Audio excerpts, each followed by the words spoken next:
An elderly couple paid a fraction of its worth for an abandoned rock legend's estate, thinking they were buying a quiet place to spend their final years.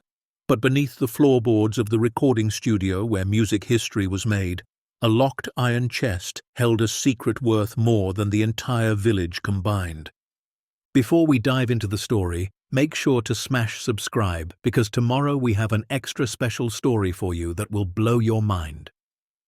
The morning fog hung low over East London, curling through the narrow streets like something alive, something restless. In a third-floor flat on Pembury Road, the kind of building where the radiators clanked like old bones and the walls were thin enough to hear your neighbour's television, Harold and Margaret Price sat across from each other at a kitchen table barely big enough for two. Harold was 73 years old. His hands were thick and calloused, the hands of a man who had spent 41 years gripping a steering wheel through London traffic. Bus driver, Route 73 mostly, Hackney to Victoria. He knew every pothole, every traffic light, every corner where teenagers would try to jump on without paying. Margaret was 71, softer in her features, but no less worn by time. She had spent 38 years as a dinner lady at St. Augustine's primary school, serving mashed potatoes and custard to children who never remembered her name, but always remembered her smile. They had been married for 52 years, met at a church dance in 1972 when Harold stepped on her foot during a waltz and apologized so profusely she couldn't help but laugh. They raised 3 children in flats, not much bigger than this one. They never owned a car, never took a holiday abroad, never had a savings account that held more than a few £100 at any given time. Life for Harold and Margaret Price had always been about getting by, making do, stretching the pension until the next deposit hit. But this morning, something was different. Harold held a glossy catalogue in his hands, the kind that arrived unsolicited in the post, usually destined for the recycling bin. Estate auctions, it read across the top in elegant gold lettering. Properties of distinction. Margaret sipped her tea and watched her husband's face. She had seen that look before. 52 years of marriage teaches you to read a man like a book, and right now Harold's eyes were doing something they hadn't done in years. They were dreaming. "What is it?" she asked, setting down her cup. Harold didn't answer right away. He just stared at the page, his thumb tracing the edge of a photograph. Finally, he turned the catalogue around and slid it across the table. Margaret adjusted her glasses and leaned in. The photograph showed a sprawling manor house, all weathered stone and ivy-covered walls. Chimneys rose against a grey English sky. The gardens were overgrown, wild hedges and tangled rose bushes, but there was something undeniably grand about it, something that whispered of better days. "Hook End Manor," she read aloud. "Oxfordshire, 16 bedrooms, 12 acres, recording studio on premises." She looked up at Harold, eyebrows raised. "Recording studio?" Harold nodded slowly. "You remember that album? The one David used to play when he was a teenager. Drove us mad with it." Margaret thought for a moment, then her eyes widened. "The pink one, with the triangle?" "That's the one. Dark Side of the Moon, 1973. Parts of it were recorded right there." He tapped the photograph. "That manor, that studio. Some of the biggest albums in rock history were made in that building."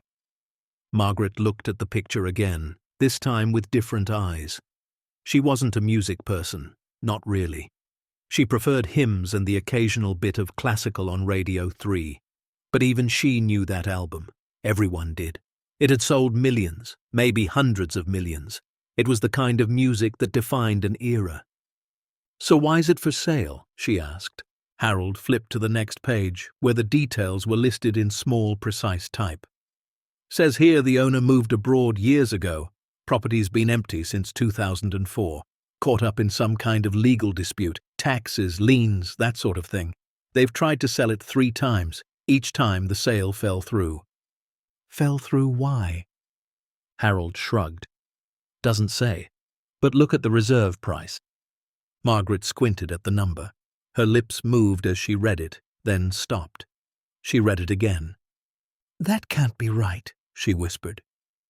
£375,000, Harold said, "for 16 bedrooms and 12 acres in Oxfordshire. Margaret, that's less than some flats go for in Zone 4. She sat back in her chair, arms crossed. "There's something wrong with it. Has to be. Foundations cracked, roofs falling in, asbestos, something." "Probably," Harold admitted. "But what if it's not? What if it's just forgotten? What if everyone's too scared to take a chance?" Margaret studied her husband's face. She saw the boy she'd married all those years ago, the one who used to talk about saving up for a cottage by the sea, a garden where he could grow tomatoes, a quiet place to grow old. They never got that cottage. Life happened. Bills happened. Children happened.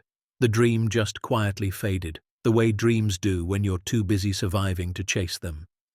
"We don't have £375,000, she said gently. "We have 212,000, Harold replied. "The pension pots, the savings, the bit your mother left you. If we sold everything, cashed it all in." "Harold, I know it sounds mad, I know it does. But Margaret, we've been careful our whole lives. We've done everything right. And what do we have to show for it? This flat? These walls? I'm 73 years old. You're 71. How many years do we have left? 10, 15 if we're lucky." His voice cracked on that last word.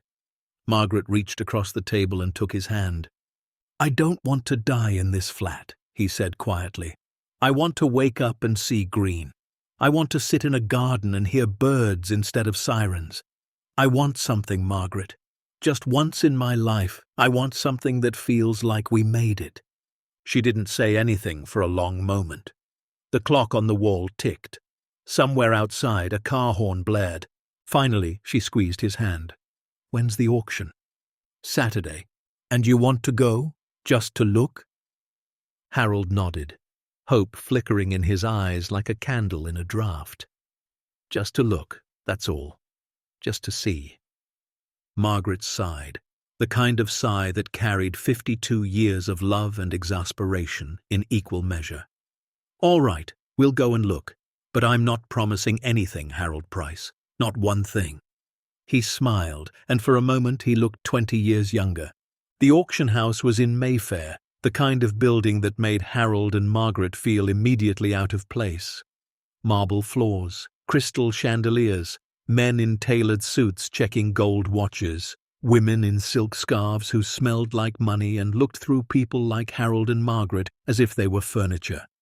They found seats near the back, Harold clutching the catalogue like a lifeline, Margaret smoothing her best dress, the navy blue one she wore to church and funerals. Around them, the room buzzed with quiet conversations, lawyers whispering to clients, developers pointing at photographs. "We shouldn't be here," Margaret murmured. "We have as much right as anyone," Harold replied, though his voice lacked conviction. The auctioneer took the podium at precisely 11 o'clock.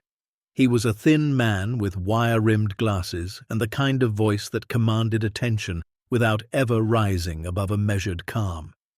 "Lot 47, he announced.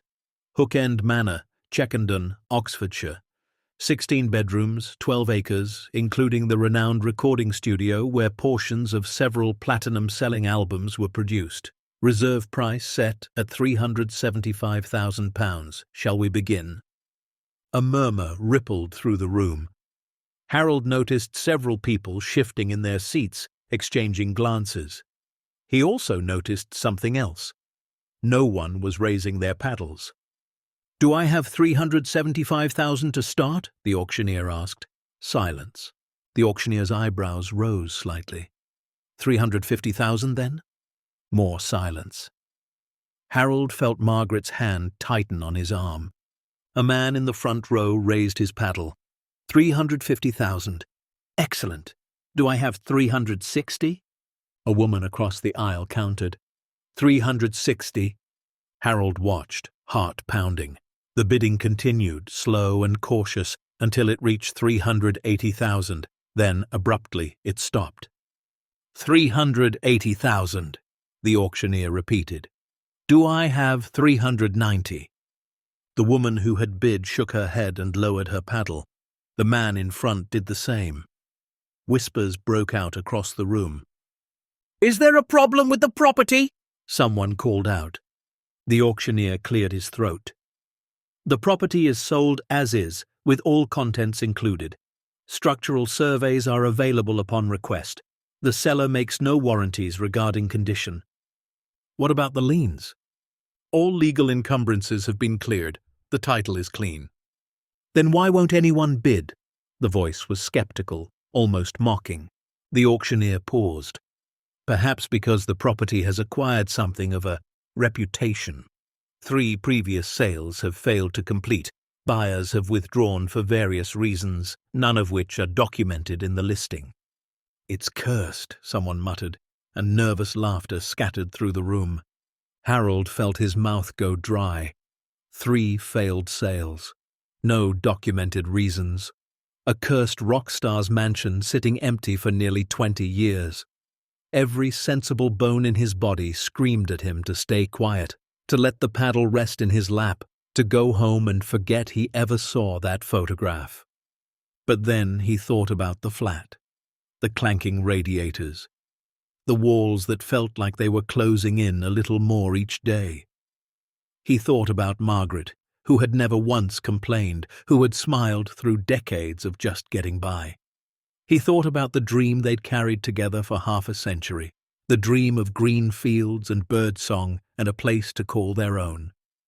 380,000, the auctioneer said, his tone growing resigned. "Going once, going twice." Harold's hand shot up. 390,000 from the gentleman in the back. Every head in the room turned. Harold felt the weight of their stares, the judgment, the curiosity. Beside him, Margaret's face had gone pale. "Harold," she whispered, "what are you doing?" "I don't know," he admitted, "but I can't stop now." The man in the front row turned around, studied Harold for a long moment, then shook his head and closed his catalogue. The woman across the aisle did the same. 390,000, the auctioneer said, surprise evident in his voice. "Do I have 400? Silence. Complete, deafening silence. "Going once at 390,000, going twice." Harold held his breath. "Sold to the gentleman in the back for £390,000. The gavel came down, and the sound echoed through the room like a gunshot. Margaret gripped Harold's arm so tightly he thought she might draw blood. Around them, people were already gathering their things, murmuring among themselves. Harold heard fragments of conversation. "Poor fool. Doesn't know what he's getting into. Give it 6 months." But Harold wasn't listening. He was staring at the photograph in the catalogue, at the manor house with its weathered stone and overgrown gardens, and for the first time in longer than he could remember, he felt something that might have been hope. The drive to Oxfordshire took nearly 2 hours. Harold had rented a car, a modest hatchback that smelled like air freshener and previous tenants. Margaret sat in the passenger seat, clutching her handbag, watching the city give way to suburbs, the suburbs to villages, the villages to rolling green countryside. Neither of them spoke much. There wasn't much to say. They had spent the past 3 weeks signing documents, transferring funds, answering questions from solicitors who seemed almost as baffled as they were that the sale was actually going through. And now, finally, the keys were in Harold's pocket and the manor was theirs. "We really did it," Margaret said as they turned onto a narrow country lane. "We really did," Harold agreed, though his voice trembled slightly. The lane wound through ancient oak trees, their branches forming a canopy overhead, dappling the sunlight into shifting patterns on the tarmac. And then, suddenly, the trees parted, and there it was. Hook End Manor. Harold stopped the car. For a long moment, they just sat there, staring. The photograph hadn't done it justice. The manor was enormous, sprawling across the landscape like something out of a period drama. The main house was built of honey-colored stone, darkened by age and weather but still undeniably beautiful. Ivy climbed the walls, reaching toward windows that reflected the grey October sky. Chimneys rose in clusters, some tilted at odd angles. The gardens were a jungle, roses gone wild, hedges grown into strange organic shapes, a fountain choked with moss and fallen leaves. It was magnificent, it was terrifying, it was theirs. "Oh my," Margaret breathed. Harold pulled the car up the gravel drive, which crunched beneath the tires like breaking bones. They parked in front of the main entrance, a massive oak door flanked by stone pillars. For a moment, neither of them moved. "Well," Harold said finally, reaching for the keys, "shall we?" They stepped out of the car and stood in the silence. It was the silence that struck Harold first, so different from London, where noise was a constant companion. Here, there was only the wind in the trees, the distant call of a bird, the soft rustle of leaves. Margaret took his hand. Together, they walked to the front door. The key turned smoothly, almost too smoothly for a door that hadn't been opened in 2 decades. Harold pushed, and the door swung inward with a groan that echoed through the foyer. The smell hit them first. Not rot, not decay, just age. The smell of dust and stillness, of air that hadn't circulated in years. Harold fumbled along the wall until he found a light switch. He flipped it, half expecting nothing to happen. But the lights came on. They stood in a grand entrance hall, all marble floors and wood-panelled walls. A sweeping staircase rose before them, its banister thick with dust. Portraits hung on the walls, faces Margaret didn't recognize, eyes that seemed to follow them as they moved. "The electricity still works," Margaret said, surprised. "The solicitor said the seller kept paying for basic maintenance, didn't want the pipes to freeze or the wiring to go bad." Harold looked around, taking it all in. "I suppose even abandoned mansions need looking after." They explored slowly, room by room. There was a drawing room with a fireplace large enough to stand in, a library with shelves still lined with books, their spines faded but intact, a dining room with a table that could seat 20, candelabras still standing at attention, a conservatory at the back, its glass panels clouded with grime but still letting in weak autumn light. Every room told a story.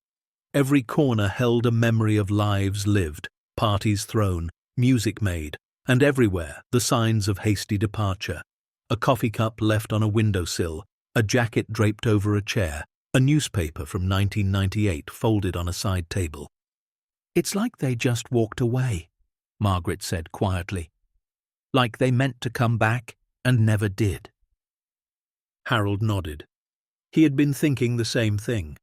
There was something almost sacred about it, like walking through a time capsule. They found the studio on the ground floor, accessed through a heavy soundproof door at the end of a long corridor. Harold pushed it open and felt his breath catch. It was exactly as he had imagined, only more so. The control room was filled with vintage equipment, massive mixing consoles covered in knobs and sliders, reel-to-reel tape machines, racks of outboard gear that looked like something from a science fiction film. Gold records hung on the walls, their frames dusty but their significance unmistakable. Platinum albums, awards, photographs of musicians whose faces Harold recognized, even if he couldn't name them all. Through a glass window, he could see the live room, large enough for a full orchestra, with microphones still positioned around drum kits and amplifiers draped in protective covers. "This is where they made it," he whispered. "The music, the magic, right here." Margaret stood beside him, her hand on his shoulder. "It's incredible, Harold, truly." He reached out and touched one of the gold records. His fingers came away grey with dust, but beneath it, the metal gleamed. Someone had poured their soul into this room. Someone had created something that would outlast them all. And now, somehow, impossibly, it belonged to a retired bus driver and a former dinner lady from East London. They continued their exploration as the afternoon light began to fade. The upstairs held bedroom after bedroom, some still furnished with four-poster beds and antique wardrobes, bathrooms with clawfoot tubs, a master suite with a balcony overlooking the overgrown gardens, and then they found the stairs leading down. The basement door was in the kitchen, tucked behind a pantry. Harold almost missed it, hidden as it was behind a rack of empty wine bottles and old wooden crates. But something about the shadows caught his eye, a darkness that seemed deeper than it should be. He moved the crates aside. The door was smaller than the others, made of thick oak and reinforced with iron bands.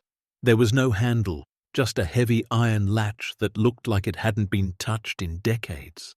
"Harold," Margaret said, her voice uncertain. "Maybe we should wait. Come back tomorrow when there's more light." But Harold was already lifting the latch. It groaned in protest, rust flaking away, and then the door swung open. Cold air rushed out, carrying the smell of earth and stone. Harold pulled out his phone and activated the flashlight. A narrow staircase descended into darkness, the steps made of ancient stone, worn smooth by centuries of footfalls. They went down together, Harold leading, Margaret close behind. The stairs turned once, then twice, spiraling deeper than Harold would have thought possible. The walls were rough-hewn stone, slick with moisture. The air grew colder with each step. At the bottom, the flashlight beam swept across a low-ceilinged chamber. It was smaller than Harold expected, perhaps 15 feet across, with an arched ceiling and a packed earth floor. Along the walls, wine racks stretched floor to ceiling, most of the bottles empty or missing. "Just an old wine cellar," Margaret said, relief evident in her voice. "Nothing to worry about." But Harold wasn't so sure. Something felt wrong. The proportions of the room didn't match what he'd seen from outside. The manor was massive, its footprint sprawling across the land. This cellar was tiny, too small. He walked to the far wall and began examining the wine racks. They were old, made of heavy wood, bolted directly into the stone. But as he looked closer, he noticed something odd. The dust on the floor near the right-hand corner was disturbed, faint trails suggesting the rack had been moved at some point. "Help me with this," he said. Together they pulled at the wine rack. It resisted at first, then suddenly swung outward like a door on hidden hinges. Behind it was another door. This one was different from all the others in the manor. It was made of iron, solid and unyielding, with a large wheel lock like something from a ship or a bank vault. Rust streaked its surface, but the metal beneath was thick and strong. Margaret clutched Harold's arm. "What on earth?" Harold didn't answer. He couldn't. His heart was pounding so hard he could hear it in his ears. He reached out and touched the iron door. It was cold, impossibly cold, as if whatever lay beyond had never known warmth. He gripped the wheel lock and began to turn. It moved slowly, reluctantly, metal grinding against metal. And then, with a deep thunk that seemed to shake the very walls, something inside released. The door cracked open. What happens next will turn this night upside down, reveal a truth nobody expected, and remind us why sometimes the quietest voices carry the most power. Stay tuned to see what happens next. If you're enjoying the story, please like, share, and subscribe for more. Harold looked at Margaret. Her face was pale in the flashlight beam, her eyes wide with a mixture of fear and curiosity that mirrored his own. 52 years of marriage. 52 years of playing it safe, of making careful choices, of letting life happen to them instead of reaching out and grabbing it. But they'd already come this far. They'd already done the impossible. They'd already bought a rock star's abandoned mansion with money they couldn't afford to lose.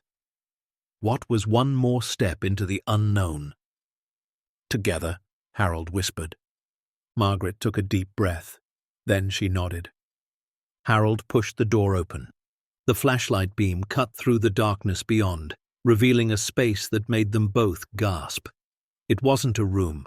It was a chamber, vast and cavernous, carved directly from the bedrock beneath the manor. The ceiling arched high overhead, supported by stone pillars that looked like they'd been standing since medieval times. The walls were lined with shelves, and on those shelves, Harold blinked, then blinked again. Gold, stacks and stacks of gold bars gleaming dully in the flashlight beam.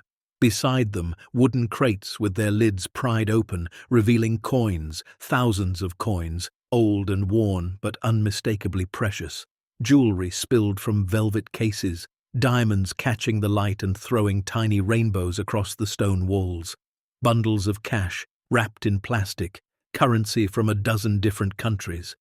And in the far corner, propped against the wall, what looked like rolled paintings in protective tubes. In the center of the chamber stood a single object, an iron chest, massive and ancient, its surface covered in intricate engravings. Unlike everything else in the room, it was locked, a heavy brass mechanism set into its front. Margaret made a sound that was half sob, half laugh. She clutched Harold's arm so tightly he winced.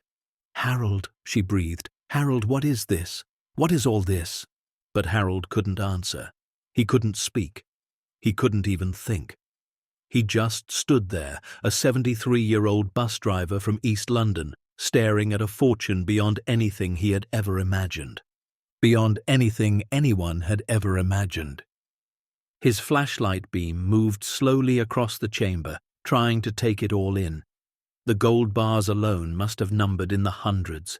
The coins, the jewelry, the cash. It was impossible to even guess at the total. And then there was the chest, still locked, still waiting, holding secrets they couldn't yet fathom. Harold felt Margaret's hand slip into his. Her fingers were cold and trembling. "What do we do?" she whispered. Harold stared at the chest, at the lock, at the unfathomable wealth surrounding them on every side. He thought about their little flat in East London. He thought about the 52 years they'd spent just getting by. He thought about the dream they'd chased all the way to this abandoned manor, never knowing what waited beneath their feet.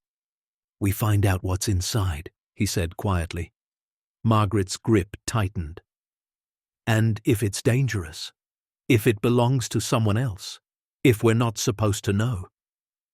Harold looked at her, this woman he'd loved for more than half a century, the woman who'd stood beside him through every struggle, every disappointment, every quiet defeat, the woman who'd agreed to chase one last dream because she believed in him. "Then we'll deal with it," he said, "together, like we always have." Margaret held his gaze for a long moment. Then, slowly, she nodded.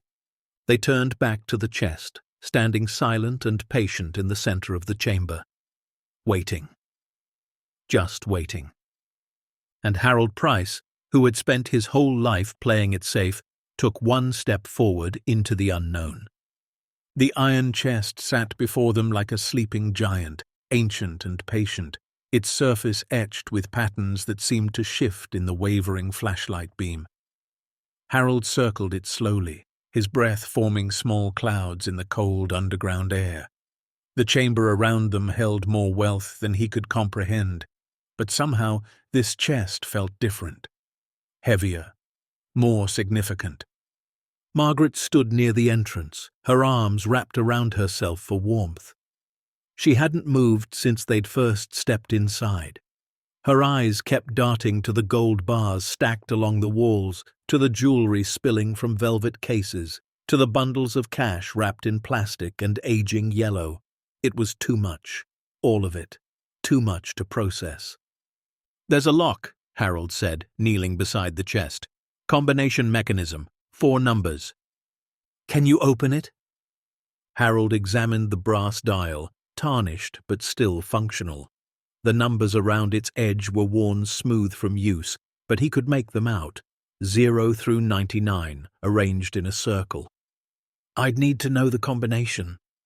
Margaret took a hesitant step forward.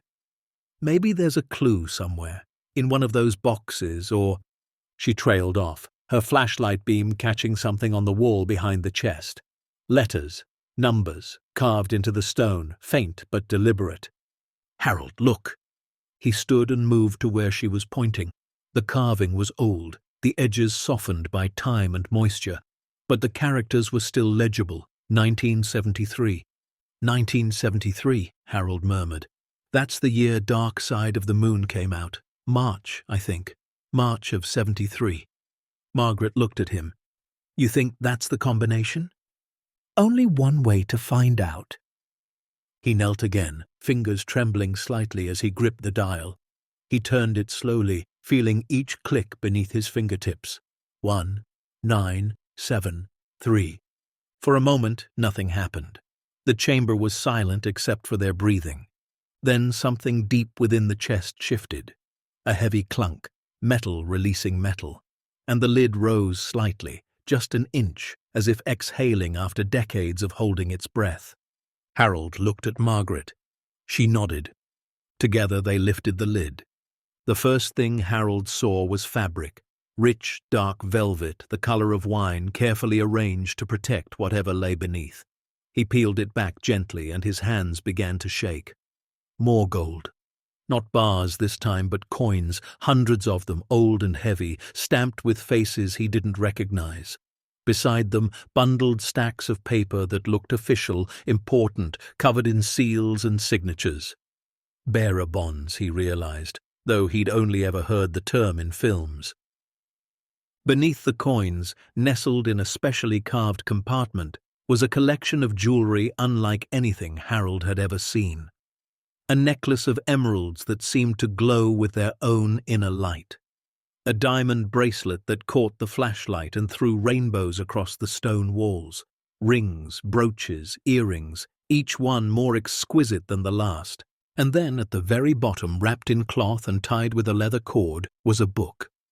Harold lifted it carefully. It was a journal, the leather cover cracked with age but still intact. No title, no name, just worn brown leather and pages yellowed by time. He opened it to the first page. The handwriting was cramped and hurried, the ink faded in places but still legible. The entry was dated June 15th, 1978. If you're reading this, then either I'm dead or I've finally lost my mind. Probably both. But someone needs to know the truth, and I can't trust anyone who's still breathing. Harold's throat tightened. He looked at Margaret, who had moved to stand beside him, reading over his shoulder. Keep going, she whispered. He turned the page. The journal told a story, not of music or fame or artistic triumph, but of betrayal. Page after page detailed deals gone wrong, managers who skimmed profits, lawyers who looked the other way, friends who turned into parasites the moment success arrived. They all wanted something, one entry read. Money, credit, access. No one ever just wanted to be there. No one ever just wanted the music. Another entry, dated 1982, fired the accountant today, caught him skimming 600,000 over the past 3 years. 600,000, and he smiled when I confronted him. Smiled and said I'd never prove it. The entries grew darker as the years progressed. Lawsuits, divorces, estranged children who only called when they needed money, bandmates who sold stories to tabloids, a record company that claimed ownership of songs he'd written alone in this very studio, in the dark hours before dawn when the rest of the world was sleeping. I don't trust banks, read an entry from 1991. I don't trust lawyers. I don't trust family. The only thing I trust is what I can see, what I can touch, what I can lock away where no one will ever find it. Harold turned to the final entry. It was dated October 3rd, 2004, the same year the manor had been abandoned. I'm leaving. Can't stay here anymore. Too many ghosts, too many memories. But I can't take it with me. All of it. The gold, the jewels, the bonds. Everything I've hidden away over the years. It's too much, too heavy, not just the weight of it, but what it means. So I'm leaving it here, beneath the studio where I made the only beautiful things I ever made. Maybe someone will find it someday. Maybe they won't. But if they do, if you do, then know this. You were meant to. I don't believe in God, but I believe in patterns. I believe things happen for a reason, even if we can't see it. Whoever you are, Whatever brought you here, do something beautiful with it, something I never could." The entry ended there. No signature, no name, just empty pages stretching to the back of the book. Margaret was crying. Harold didn't realize it until he felt her tears on his shoulder, warm and wet against the cold air of the chamber. He set the journal down carefully and pulled her close. "Oh, Harold," she sobbed, "all those years, all that money, and he was so alone." Harold held her tight, his own eyes burning. He thought about the flat in East London, the thin walls and clanking radiators, the life they'd built on modest pensions and careful budgets. They had never been rich, not by any measure, but they had each other. They had children who called on birthdays, grandchildren who sent drawings in the post. They had 52 years of ordinary, beautiful life. And this man, whoever he was, had more money than Harold could comprehend, and he'd died alone with no one to trust and nothing to believe in except patterns he couldn't see. "What do we do?" Margaret asked, pulling back to look at him. Harold looked around the chamber, at the gold and the jewels and the bundles of cash, at the chest with its secrets finally revealed, at the journal still resting on the velvet lining. "I don't know," he admitted, "but we need help. We need to tell someone." "Who?" He thought for a moment. "The children. David, Patricia, Thomas. They need to know, and then we'll figure out the rest together." Margaret nodded slowly. "Together?" she repeated. "Like always." They climbed the stairs back to the manor, leaving the chamber sealed behind them. The evening light was fading fast, autumn shadows stretching across the overgrown gardens. They sat in the kitchen, still in their coats, and Harold pulled out his phone. "David first," Margaret said. "He's the eldest. He should know before the others." David answered on the third ring. His voice was tired, the voice of a man in his late 40s who worked too many hours and slept too few.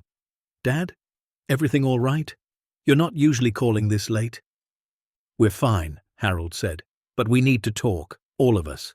Can you come to the manor this weekend? Bring Sarah and the kids if you want, but we need you here." A pause. "Dad, what's going on? You're worrying me." "Nothing bad. At least, I don't think so. Just something's happened, something big, and we need to decide what to do as a family." Another pause, longer this time.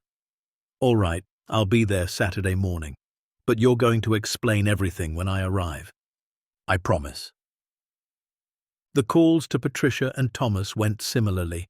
Patricia, the middle child, demanded details immediately and wouldn't accept that Harold couldn't explain over the phone. Thomas, the youngest at 41, simply said he'd be there and asked if he should bring anything. "Just yourself," Harold told him, "and an open mind." The next 3 days felt like the longest of Harold's life. He and Margaret barely slept, lying awake in the unfamiliar master bedroom, listening to the old manor creak and settle around them. During the day, they explored the estate, trying to distract themselves from what waited below. The gardens were a disaster, decades of neglect, leaving hedges overgrown and flower beds choked with weeds. The greenhouse was a skeleton of rust and broken glass. But beneath the chaos, Harold could see bones of something beautiful, something that could be restored. He didn't go back to the chamber. Neither did Margaret. Some unspoken agreement kept them away, as if opening those doors again without witnesses would make the whole thing feel too real. Saturday arrived grey and cold, clouds hanging low over the Oxfordshire hills. David pulled up first in his sensible Volvo, followed an hour later by Patricia in her Mercedes, then Thomas in a rental car he'd collected from Heathrow after flying in from Edinburgh. They gathered in the drawing room, surrounded by dust-covered furniture and faded portraits.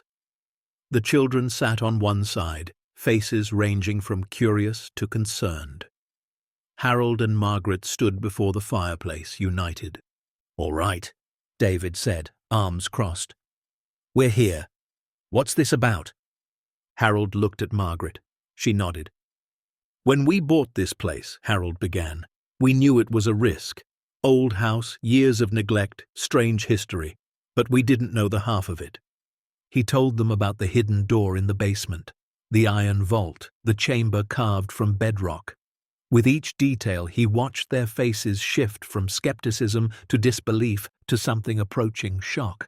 "Hold on," Patricia interrupted. "You're saying there's actually treasure? Like real treasure? Gold and jewels and what, pirate coins?" "Not pirate coins," Harold said. "But yes, gold bars, antique coins, jewelry, cash, bearer bonds, and this." He held up the journal. "There's a note inside, from whoever hid all of it. He explains why, tells his story, and at the end he says whoever finds it was meant to find it." Silence fell over the room. David stared at the journal like it might bite him. Patricia's eyes had gone wide, calculating. Thomas just looked stunned. "How much?" David finally asked. "How much are we talking about?" Harold shook his head. "I don't know. Millions, tens of millions, maybe more. We haven't done a proper inventory. We didn't want to touch anything until we talked to you." "Tens of millions," Patricia repeated, her voice strange. "Dad, that changes everything. That changes our entire lives." "That's why we needed you here," Margaret said. "This isn't just our decision. It affects all of us." David stood abruptly, pacing to the window. "Is it legal? Can we even keep it? What if it's stolen? What if someone comes looking for it?" "We bought the property with all contents included," Harold said. "The solicitor was very clear about that. Everything on this land, above or below ground, belongs to us now." "But morally," Thomas said quietly, speaking for the first time, "whose was it? Does he have family, children, anyone who might have a claim?" Harold held up the journal again. "That's what we need to figure out. Whoever wrote this, he didn't trust anyone. His family, his friends, his business partners. He chose to leave it here, hidden, rather than give it to anyone he knew." "Then it's ours," Patricia said firmly. "Legally and morally. He made his choice. He wrote that note. Whoever finds it was meant to find it. That's us." "Patricia," David warned. "What?" "I'm just being practical. Mum and Dad bought this place fair and square. They found what they found. Why should we give it away to strangers who might not even exist?" "Because it's the right thing to do," Thomas said. "If there are heirs, if there's family out there who deserved this." "Deserved it how?" Patricia shot back. "He didn't trust them enough to leave it to them. Why should we?" The argument spiraled quickly, voices rising, old sibling tensions surfacing. David accused Patricia of being greedy. Patricia accused David of being naive. Thomas tried to mediate and ended up being attacked by both sides. Margaret let it go on for exactly 3 minutes. Then she clapped her hands so loud the sound echoed off the high ceiling. "Enough!" Everyone fell silent. Margaret stood straight, her eyes moving from child to child with the same look she'd used when they were small and squabbling over toys. "This is our decision," she said. "Mine and your father's. We found it. We own it. And we will decide what happens next." "Mum," Patricia started. "I said enough." Margaret's voice was steel. "We didn't bring you here to fight. We brought you here because you're our family, and we love you, and we wanted you to know. But make no mistake, we're not children who need your permission.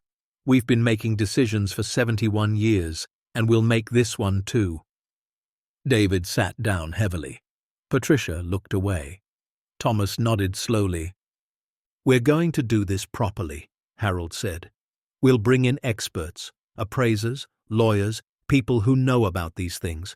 We'll find out exactly what we have and what our options are, and then we'll decide, as a family, but with your mother and I making the final call." He looked at each of his children in turn.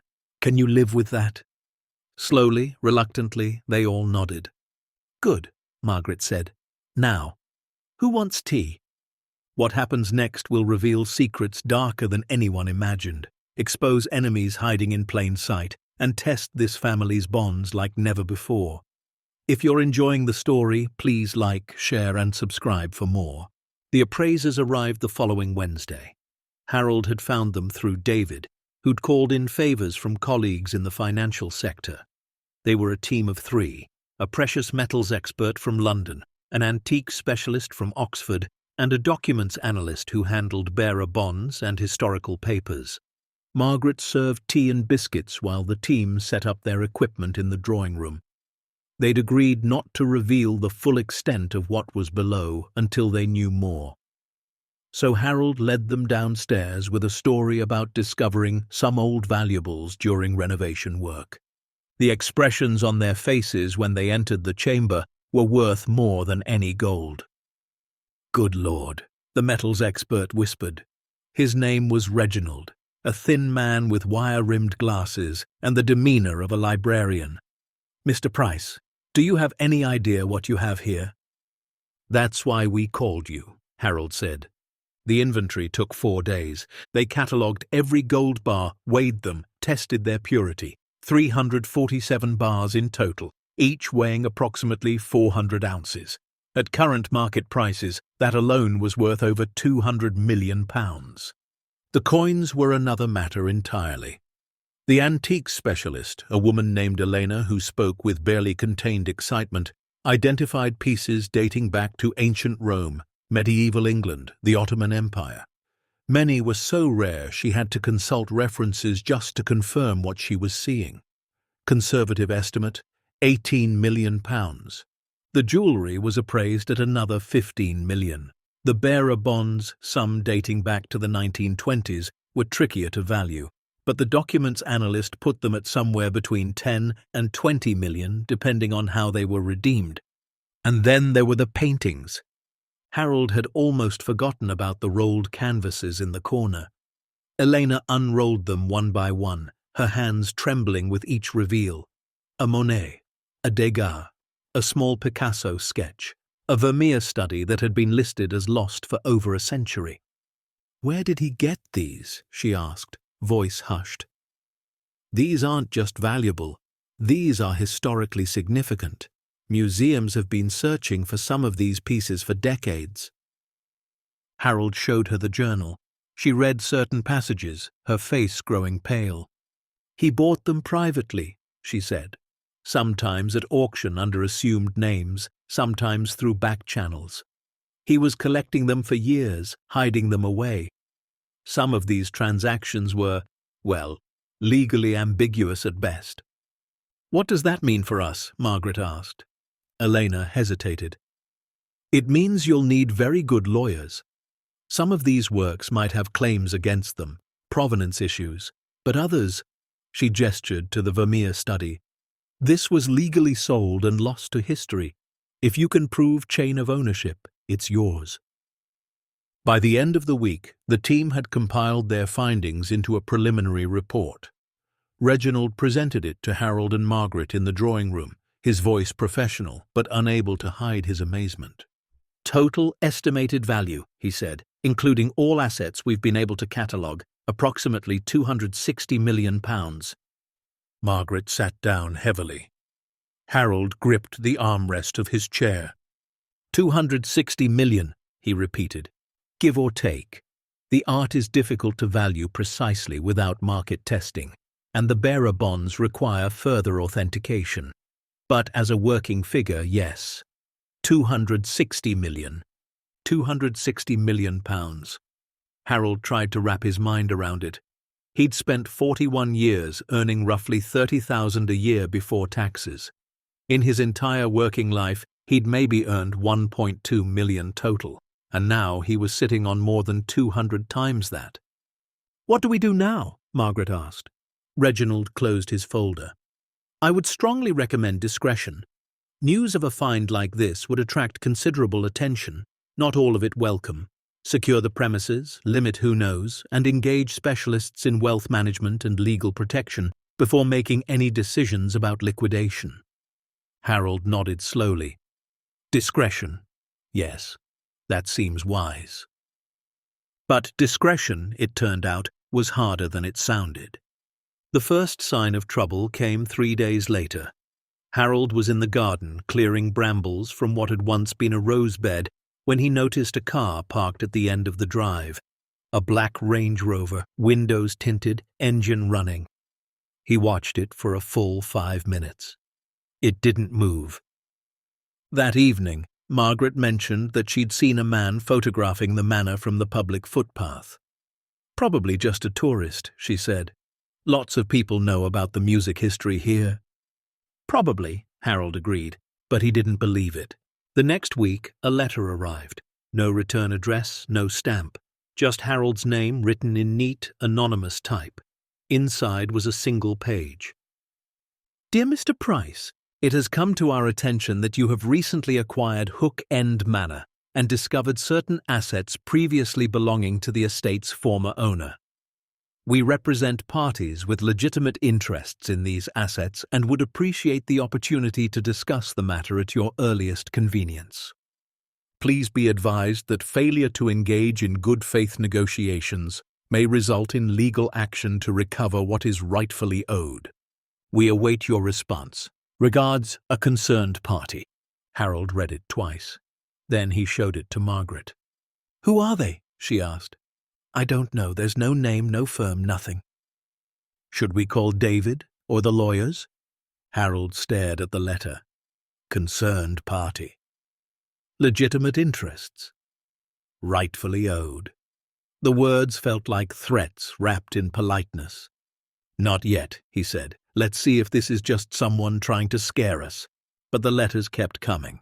1 a week, then 2, each more insistent than the last. They referenced specific items from the collection, the Monet, the gold bars, the bearer bonds. Whoever was writing knew exactly what Harold and Margaret had found. Then came the visitor. It was a Tuesday afternoon, grey and drizzling. Harold was in the kitchen making tea when the doorbell rang. He opened the front door to find a man in an expensive suit standing on the steps. Mid-50s, salt and pepper hair, smile that didn't reach his eyes. Mr. Price, my name is Martin Ashworth. I'm a solicitor representing the estate of the late owner of this property. Harold felt his stomach tighten. The property was sold at auction, all contents included. Indeed it was, but I'm afraid certain items in your possession may have been excluded from that sale. Items that were bequeathed to specific beneficiaries under the terms of a will that was never properly executed. I've seen no such will. Ashworth's smile widened. No, you wouldn't have. It was held in private storage, only recently discovered by my clients. They have a legitimate claim to assets valued in excess of £100 million. Harold gripped the doorframe. Who are your clients? I'm not at liberty to say, but I assure you, Mr. Price, they are prepared to pursue this matter through every legal avenue available. Unless, of course, we can reach an amicable arrangement. Amicable arrangement, Harold repeated. A settlement. A reasonable sum paid to my clients in exchange for their agreement to drop all claims. Everyone walks away satisfied. Harold looked at this man in his expensive suit with his practiced smile, and he thought about the journal, about the man who had written it, about all the people who had betrayed him, cheated him, taken what they could and smiled while doing it. Get off my property, Harold said. Ashworth's smile flickered. Mr. Price, I urge you to consider. I said get off my property, and tell your clients, whoever they are, that if they want what's in this house, they can fight for it in court. I've got nothing to hide and nothing to be ashamed of. He closed the door in Ashworth's face and stood there, heart pounding. Margaret appeared in the hallway. Who was that? Trouble, Harold said. The kind I was afraid of. That night, they found another note. Not in the post this time. Slipped under the front door while they slept. Just 3 words, typed in bold black letters. That fortune isn't yours to keep. Harold stared at it for a long time. Then he folded it carefully and placed it in a drawer with the others. We need to find out who's behind this, he said, and why they think they have a claim to something that was hidden for decades. Margaret nodded. But carefully. Whoever this is, they know things they shouldn't know. They have resources we don't understand. Harold looked out the window at the grey Oxfordshire morning. The Range Rover was back, parked at the end of the drive. Then we'll get our own resources, he said, and we'll find out what's really going on. He didn't know it yet, but the answers he was looking for would lead him somewhere darker than any hidden chamber. Somewhere the truth had been buried for over 30 years, and some truths, once uncovered, could never be buried again. The morning after Martin Ashworth's visit, Harold sat alone in the studio, the leather journal open on his lap. Dawn light filtered through the dusty windows, casting long shadows across the vintage equipment. He'd been reading for hours, going back through entries he'd skimmed before, looking for something he might have missed. And he found it, buried between complaints about managers and lawsuits, between bitter observations about fair-weather friends and parasitic relatives. There were other entries, quieter ones, entries that spoke of something deeper than betrayal. "I think about Vincent every day," read one passage from 1985. 7 years since he died, and I still can't look at a piano without seeing his hands on the keys. He was better than me. Everyone knew it. But he believed in me anyway, believed enough to give me everything he had. Harold turned the page. The money was supposed to be for both of us. That was the promise. Whatever we made, we'd share. 50-50. Partners until the end. But the end came too soon for him, and I couldn't face his family. Couldn't look them in the eye and explain why their father, their husband, their brother died with nothing while I had everything. Another entry, dated 1993. "I should have reached out to them. The Hendersons, Vincent's people. They've been struggling for years while I sit here surrounded by gold I can barely stand to look at. But every time I pick up the phone, every time I start to write a letter, I freeze. What would I even say? Sorry I took everything and gave nothing back. Sorry your father trusted the wrong person." And then, from 1998, "The debt I can never repay. That's what this is. Not just money, but something deeper. Vincent gave me his belief when no one else would. He gave me his savings, his connections, his future, and I gave him a grave and silence." Harold closed the journal slowly. His hands were trembling. Vincent Henderson. The name appeared again and again throughout the later entries, always accompanied by guilt, regret, and a grief that seemed to grow heavier with each passing year. Whoever this man had been, he had meant something profound to the person who'd written these words. And he had died, leaving behind a family that never received what they were owed. Harold found Margaret in the conservatory, attempting to clear decades of grime from the glass panels. She turned when she heard his footsteps, reading his expression immediately. "What is it?" she asked. He told her about the entries, about Vincent Henderson, about the promise that was never kept. Margaret listened in silence, her face growing more troubled with each detail. When he finished, she sat down heavily on an overturned crate. "So that's what he was hiding from," she said quietly. "Not just the world, himself. The money was never supposed to be his alone. He and this Vincent made a pact, partners, 50-50. But Vincent died, and instead of honoring the agreement, he kept everything and buried the guilt along with the gold." Harold nodded. "The threatening letters, the solicitor, whoever's behind all this. What if they're not criminals? What if they're Vincent's family? What if they've been looking for this for decades?" Margaret's eyes widened. "You think the Hendersons know about the chamber?" "I think someone does. Someone who believes they have a rightful claim." He sat down beside her. "And Margaret, they might be right." The silence that followed was heavy, filled with questions neither of them knew how to answer. Legally, the fortune was theirs. The property had been purchased with all contents included. No court in the land would force them to give up what they'd found. But morally, that was a different matter entirely. "We need to find out who Vincent was," Margaret said finally. "Who his family is, what really happened. And how do we do that? We can't exactly search the internet for deceased musician's betrayed partner from the 70s.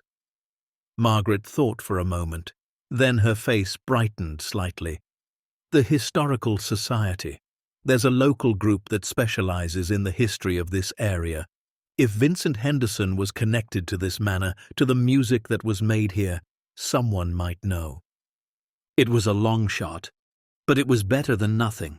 The Checkendon Historical Society operated out of a small stone building in the village centre, wedged between a tea room and a post office that had seen better days.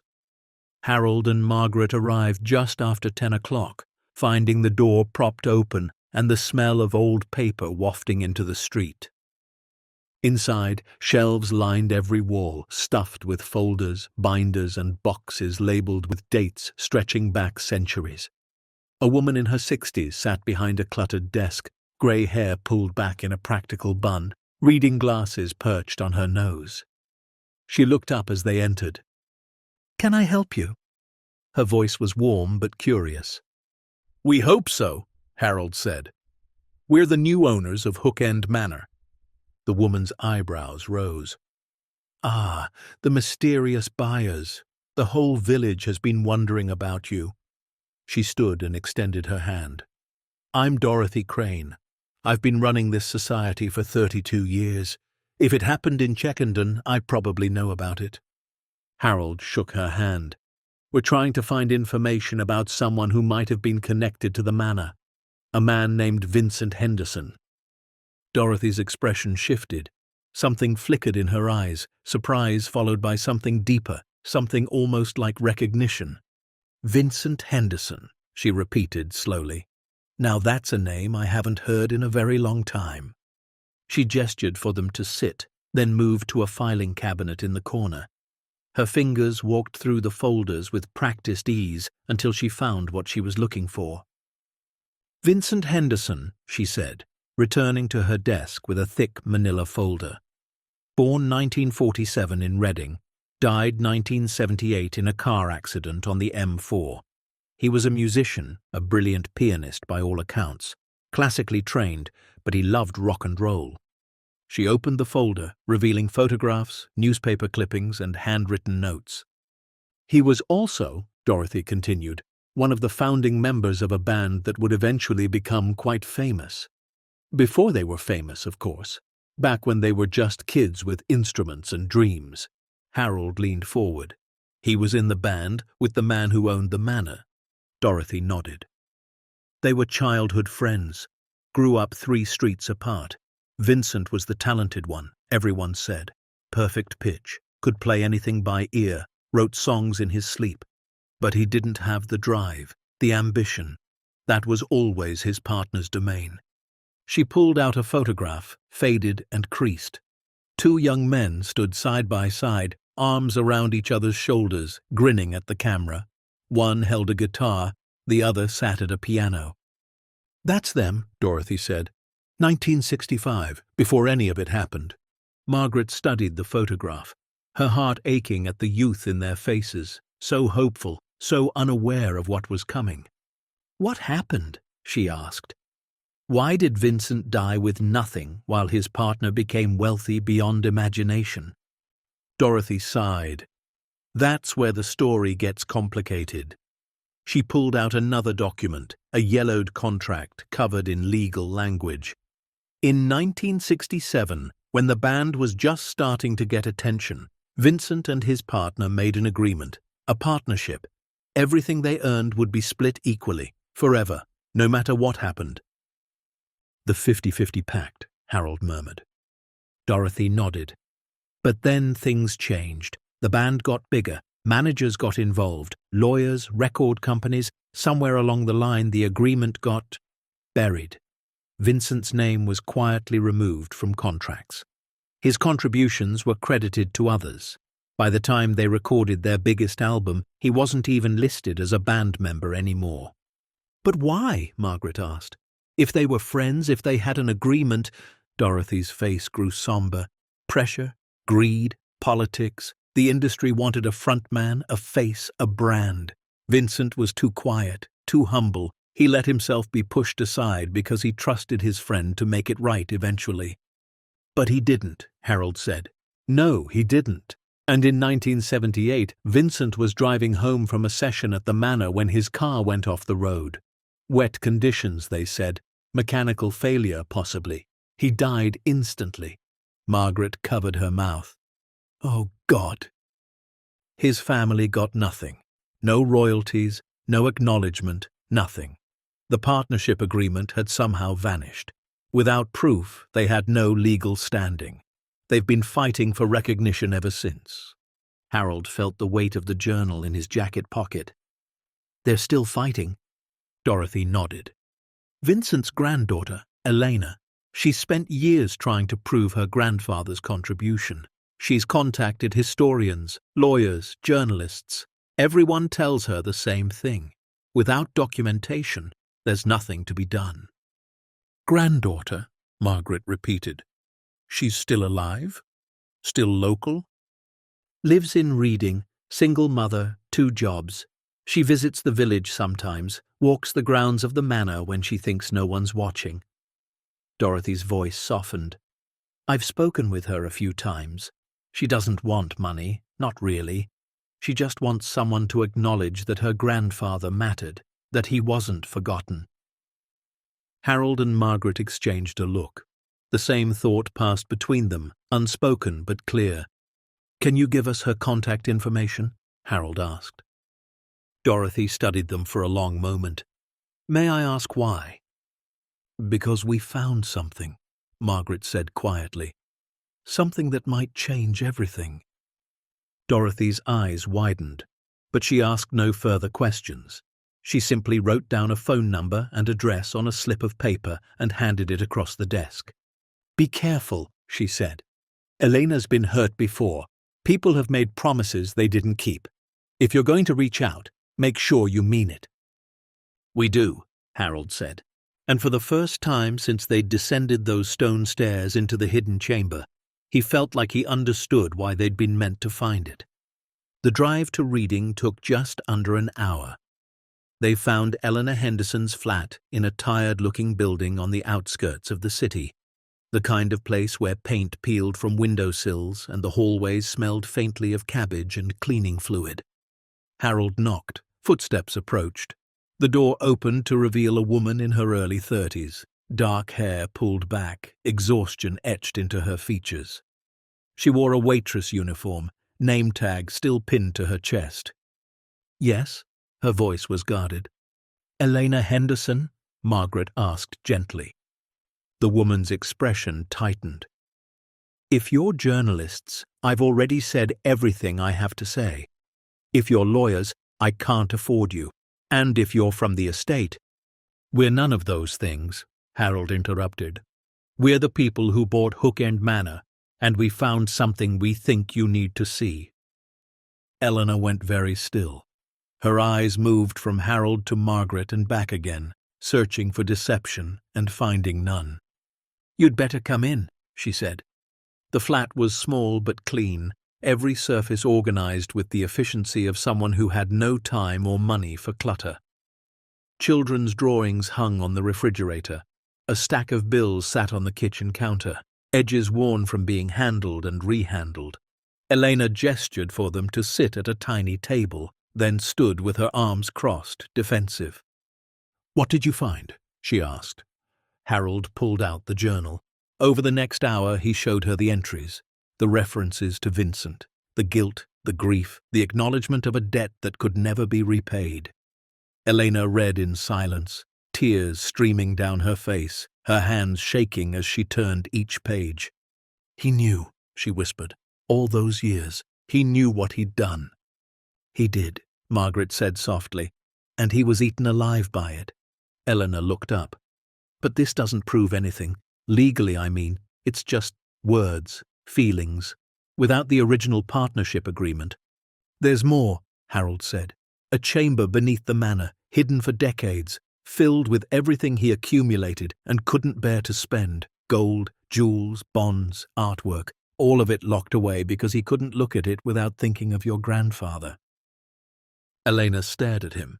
How much? Harold hesitated. Approximately £260 million. The number hung in the air like something physical. Elena's face went pale. She sat down slowly, as if her legs had simply stopped working. 260 million, she repeated. Legally it belongs to us, Margaret said carefully. We bought the property. The contents were included. No court would make us give it up. Elena's expression hardened. Then why are you here? Because legal and right aren't always the same thing, Harold said. Because your grandfather was promised something that was never delivered. Because a man spent his entire life drowning in guilt over what he'd done to his best friend's family. He leaned forward. We're not here to make promises we can't keep. We're here to find out what's true. And if what's true is that your family was cheated, then we need to figure out what to do about it. Together. Eleanor looked at them for a long time. Then, slowly, the hardness in her face began to crack. I've been fighting for 15 years, she said, voice breaking. 15 years of being told I'm crazy, I'm greedy, I'm making things up. Do you know what that does to a person? To spend your whole life knowing something is wrong and having no one believe you? Margaret reached across the table and took her hand. I believe you, she said, and so does Harold. Whatever comes next, you're not alone anymore. Eleanor broke down then, sobbing into her hands while Margaret held her. Harold sat quietly, feeling the weight of decades of injustice pressing down on the tiny kitchen. They left that evening with a promise to stay in touch and a sense that something fundamental had shifted. The drive back to the manor was quiet, both of them lost in thought. What do we do now? Margaret asked as they pulled up the drive. Harold looked at the manor, its stone walls glowing gold in the setting sun. We figure out the truth, all of it, and then we decide. What happens next will shake this family to its core, expose a conspiracy decades in the making, and force Harold and Margaret to make the hardest choice of their lives. If you're enjoying the story, please like, share, and subscribe for more. The next few weeks brought more questions than answers. Harold hired a private investigator, a discreet professional named Carol who specialized in historical research. She began digging into Vincent Henderson's life, his death, and the people who might still be interested in what he'd left behind. Meanwhile, the threatening letters continued.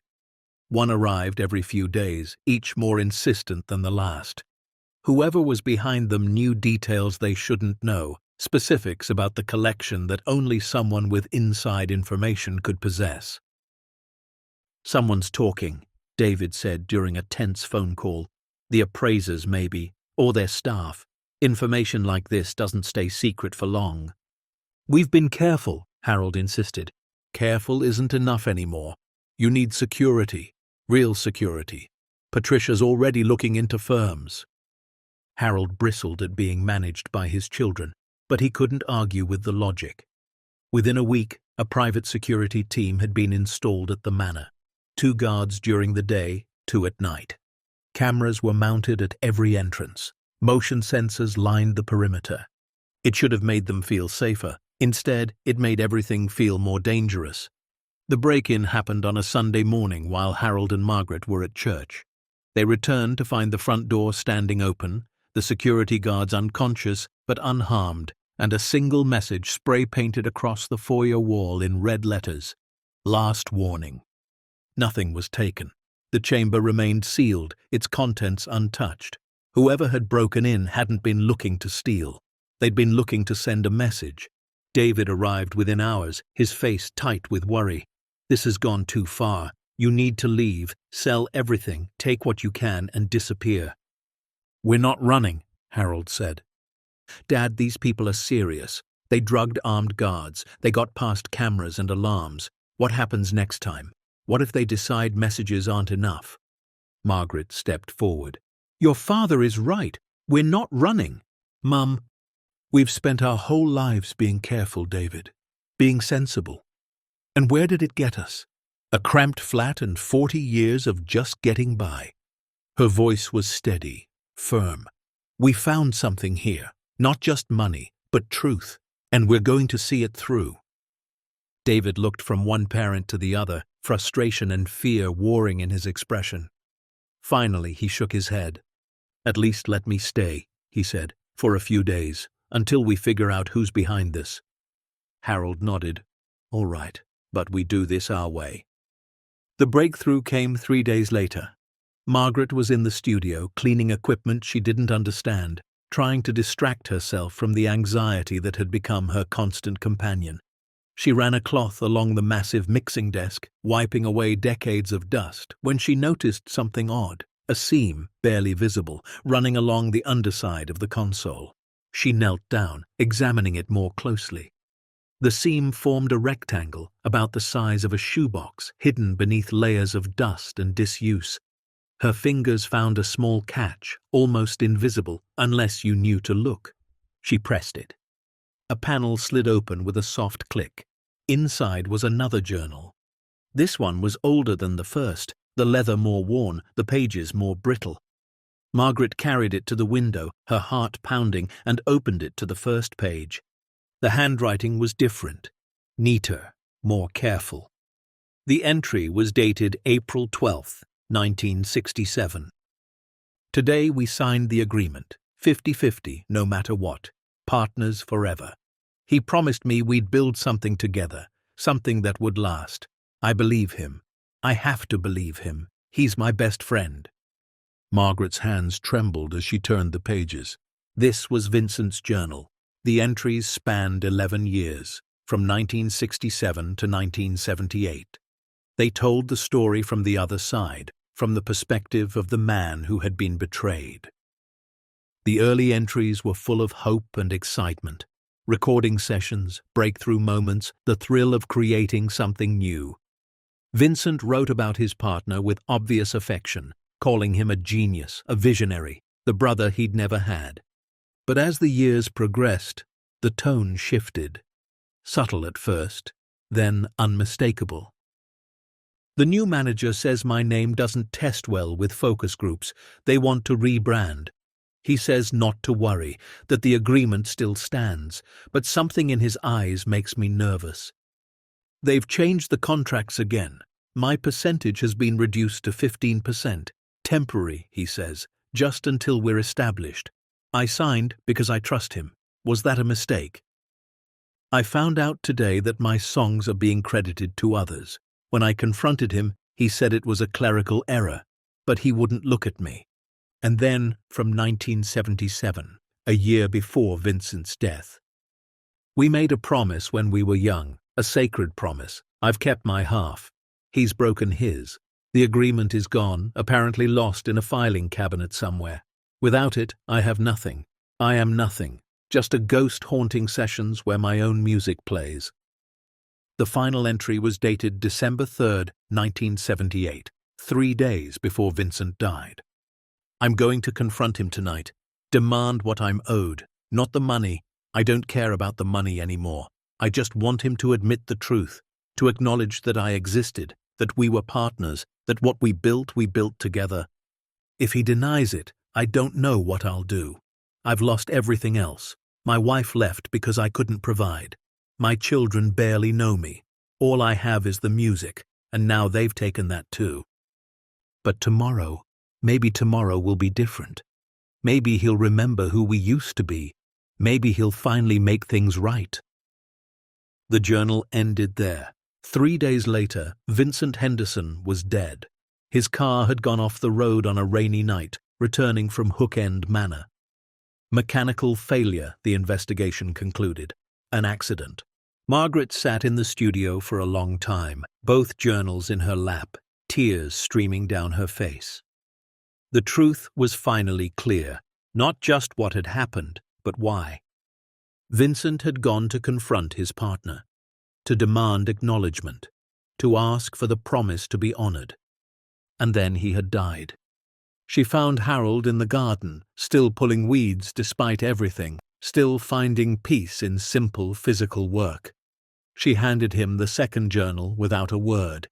He read it standing there among the overgrown roses, his face growing paler with each page. When he finished, he looked at her with eyes that were very old. "He didn't just break a promise," Harold said quietly. "He destroyed a man. And then he buried the evidence and spent the rest of his life pretending it never happened. But he couldn't forget, Margaret said. That's why he hid the money. That's why he couldn't spend it. Every pound, every piece of gold reminded him of what he'd done. Harold looked at both journals, one in each hand. Two perspectives on the same tragedy. Two men who had started as brothers and ended as ghost and guilty conscience. "What do we do now?" he asked. Margaret took his hand. "We do what should have been done decades ago. We honor the promise." "You mean give it all away? Everything?" "Not everything, but enough. Enough to make things right." Harold stared at the manor, at the studio where legends had been made and a man had been erased. He thought about Eleanor Henderson in her tiny flat, working 2 jobs, fighting a battle everyone told her she'd already lost. He thought about Vincent, driving through the rain on his final night, hoping against hope that his friend would finally remember who they used to be. And he thought about himself, 73 years old, a lifetime of getting by, of being careful, of never quite reaching for anything beyond survival. "You're right," he said finally. "We honor the promise." Margaret squeezed his hand. "Together?" "Always." They walked back toward the manor, both journals tucked carefully under Harold's arm. The truth was finally complete. The story was finally known. Now came the hardest part, deciding what to do about it. And somewhere in the shadows, watching the elderly couple walk hand in hand through the overgrown gardens, someone else was making plans of their own. Someone who had no intention of letting £260 million slip through their fingers. Someone who had been waiting a very, very long time.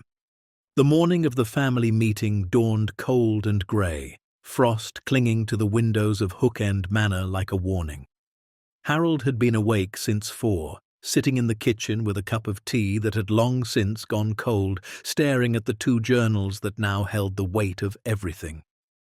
Margaret found him there just after 6, still in her dressing gown, her face lined with the same sleepless exhaustion that had become their constant companion over the past weeks.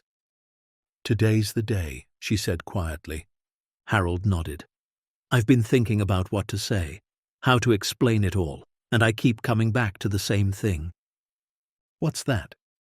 "That sometimes doing the right thing isn't complicated. We make it complicated because we're afraid. But at its core, it's simple." He looked at her. "We know what's true. We know what's fair. We just have to be brave enough to act on it." Margaret sat down beside him and took his weathered hand in hers. 52 years, she said. 52 years of marriage, and you still surprise me." "Is that good or bad?" she smiled. "Today, it's good." The family began arriving just after 10. David came first, as always, punctual to a fault, his face tight with worry he couldn't quite hide. Patricia arrived 20 minutes later in a swirl of expensive perfume and barely concealed impatience. Thomas was last, having driven through the night from Edinburgh, his eyes red-rimmed but determined. They gathered in the drawing room, the same room where they'd first learned about the discovery. But this time there were 2 additional chairs, 2 additional guests. Elena Henderson sat near the window, her hands clasped tightly in her lap, looking like she expected to be thrown out at any moment. Beside her sat Dorothy Crane from the Historical Society, clutching a folder of documents she'd assembled over the past weeks. The Price children exchanged glances.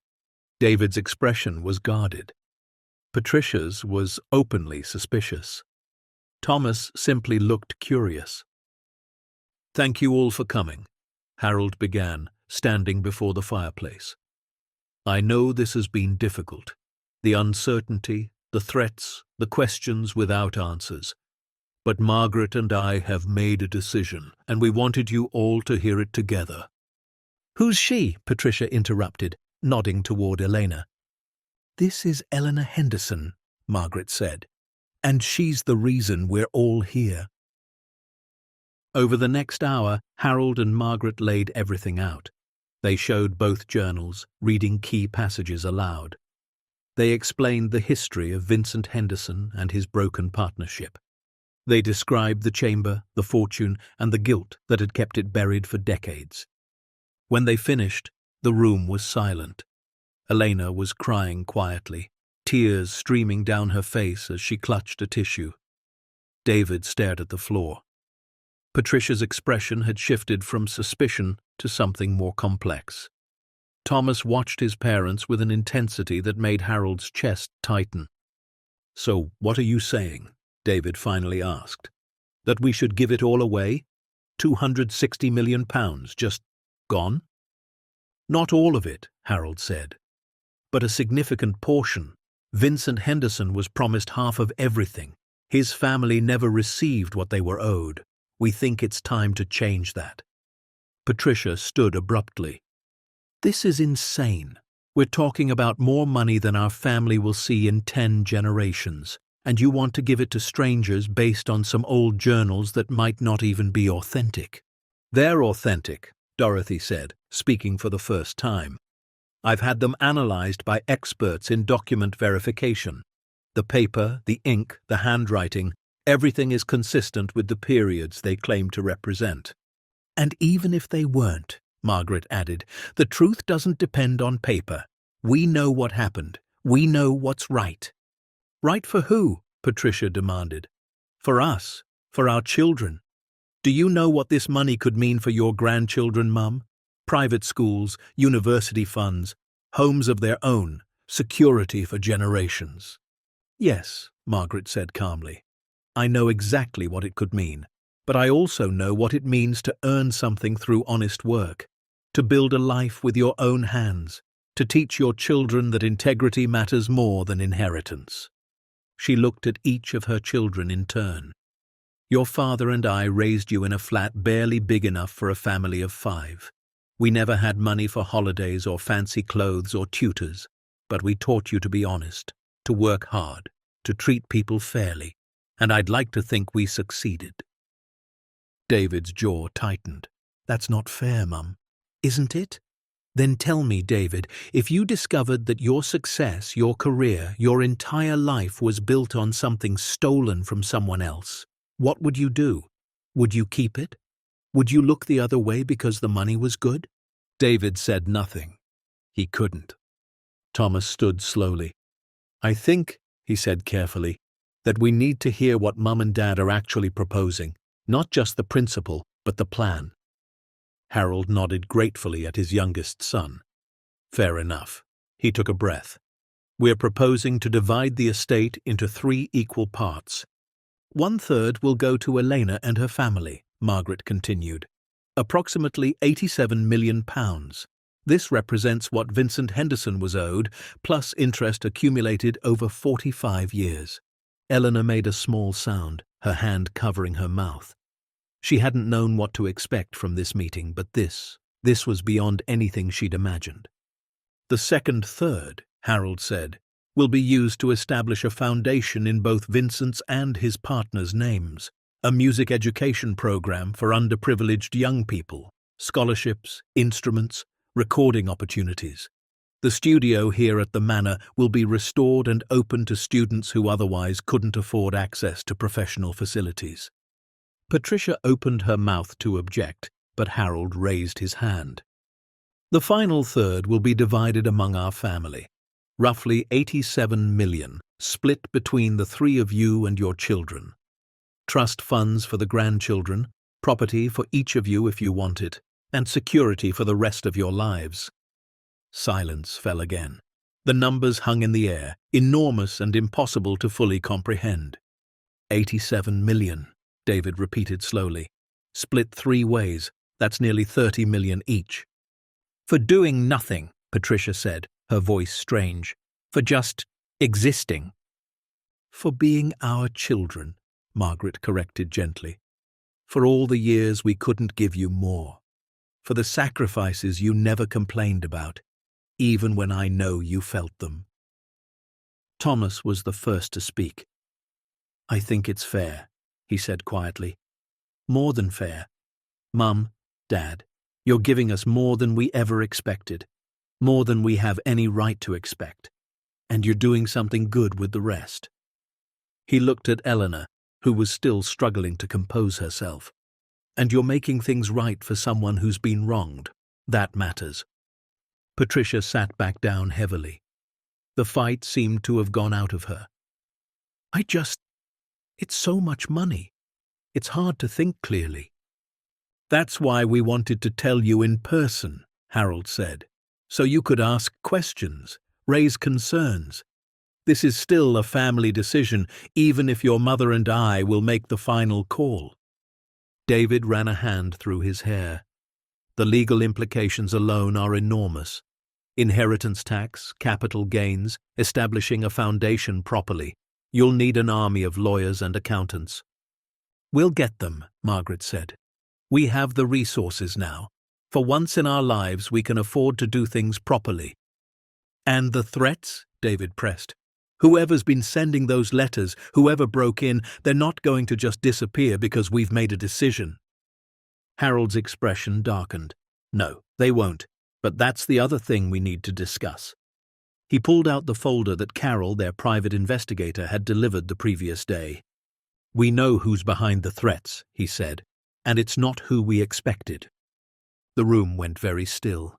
Harold opened the folder and spread its contents across the coffee table. Photographs, documents, financial records, surveillance reports. A picture emerged piece by piece, like a puzzle finally coming together. "The man who's been threatening us is named Gerald Ashworth," Harold said. "Not Martin, as he called himself when he visited. Gerald Ashworth. He was a manager in the music industry for over 4 decades, handling accounts for some of the biggest names in rock history. Including the man who owned this manor," Dorothy added, leaning forward. "Ashworth managed his finances from 1974 until the early 2000s. He had access to everything. Bank accounts, investments, property records, legal documents." "And," Harold continued, "he knew about the chamber. Not everything inside it, but enough to know that something valuable was hidden beneath this property. He's been trying to get access for years." Patricia frowned. If he knew about it, why didn't he just take it? He had decades of opportunity. "Because he didn't have the location," Margaret said. "The chamber was sealed behind a false wall that wasn't in any plans or documents. The owner built it privately, telling no one. Ashworth knew there was something hidden, but he could never find it." "Until we bought the property," Harold said. Suddenly, there was activity at the manor. Appraisers coming and going. Private investigators asking questions. Ashworth realized that someone had finally found what he'd been looking for. "So the threatening letters, the break-in, that was all him trying to scare us off?" David asked. "Or negotiate a cut," Harold said grimly. "The solicitor who visited, the one who claimed there was an unexecuted will, that was Ashworth's brother, playing a role. There is no will. There are no legitimate claimants except Elena's family. It was all a con." Elena's face had gone pale. "He's been lying to us too," she said quietly. "A man contacted me 2 years ago. Said he could help me prove my grandfather's claim if I gave him information about the family history, documents, photographs, anything I had." "That was Ashworth," Carol's report confirmed. "He was trying to piece together the full picture. When that didn't work, he switched to intimidation." "So what do we do?" Thomas asked. "Call the police? Hire lawyers? He's clearly broken multiple laws." Harold nodded. "We've already been in contact with authorities. Carol has compiled evidence of harassment, trespassing, attempted fraud, and possibly conspiracy to commit theft. Ashworth is going to face serious consequences." "But," Margaret added, "we wanted to tell you all first, because this is going to become public. The press will get involved. Questions will be asked about the manor, the discovery, everything. We need to be prepared." David leaned back in his chair, processing. "You've really thought this through, haven't you?" "We've had a lot of sleepless nights," Harold admitted. "But yes, we've tried to anticipate everything we could." Patricia shook her head slowly. "I came here ready to argue," she said, "ready to fight for every penny. But listening to all this," she looked at Elena, You've been dealing with this for 15 years? The uncertainty, the dismissals, being told you're crazy?" Eleanor nodded wordlessly. "I can't imagine," Patricia continued, her voice softer than Harold had heard in years. "I really can't. And if someone had done that to our family, to our father's legacy," she trailed off. "You'd want someone to make it right," Thomas finished. "Yes," Patricia whispered, "I would." What happens next will reveal whether a family's bond can survive the weight of millions, and remind us all that sometimes the greatest treasures aren't the ones we can count. If you're enjoying the story, please like, share, and subscribe for more. The authorities moved quickly once they had the evidence. Within a week, Gerald Ashworth was arrested at his home in Surrey, charged with harassment, fraud, and conspiracy to commit theft. His brother faced similar charges for impersonating a solicitor. The news broke 2 days later. Hook End Manor discovered hidden fortune, the headlines screamed. Elderly couple finds rock legend's secret vault. The story was everywhere. Newspapers, television, social media. Reporters camped outside the manor's gates, hoping for a glimpse of the people at the center of the sensation.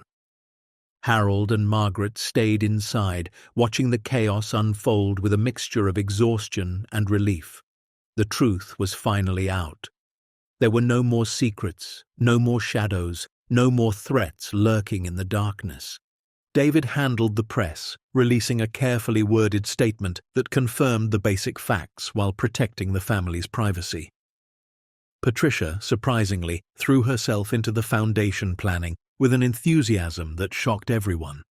Thomas served as liaison with Elena's family, helping them navigate the sudden attention and the overwhelming paperwork, and Elena herself.